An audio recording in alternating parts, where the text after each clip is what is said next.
രാഹുൽ ഗാന്ധി ഉന്നയിച്ച വോട്ടുകൊള്ള വിഷയത്തിൽ പ്രതിപക്ഷ എംപിമാരുടെ പ്രതിഷേധത്തിലുണ്ടായത് നാടകീയ രംഗങ്ങൾ. പ്രതിപക്ഷ നേതാവ് രാഹുൽ ഗാന്ധിയുടെ നേതൃത്വത്തിൽ 300ഓളം എംപിമാർ പങ്കെടുത്ത മാർച്ച് ട്രാൻസ്പോർട്ട് ഭവന് മുന്നിൽ പോലീസ് ബാരിക്കേഡുകൾ വെച്ച് തടഞ്ഞു. പിന്നാലെ പോലീസും നേതാക്കളും തമ്മിൽ ഉന്തും തള്ളും.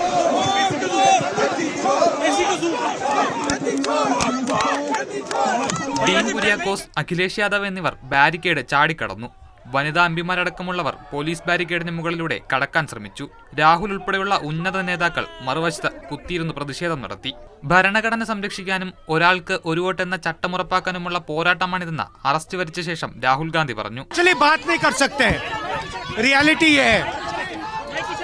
क्योंकि सच्चाई देश के सामने है और ये जो लड़ाई है ये राजनीतिक नहीं है, ये कॉन्स्टिट्यूशन की लड़ाई है, कॉन्स्टिट्यूशन को बचाने की लड़ाई है, वन मैन वन वोट की लड़ाई है. इसीलिए हमें साफ प्योर वोटर लिस्ट चाहिए.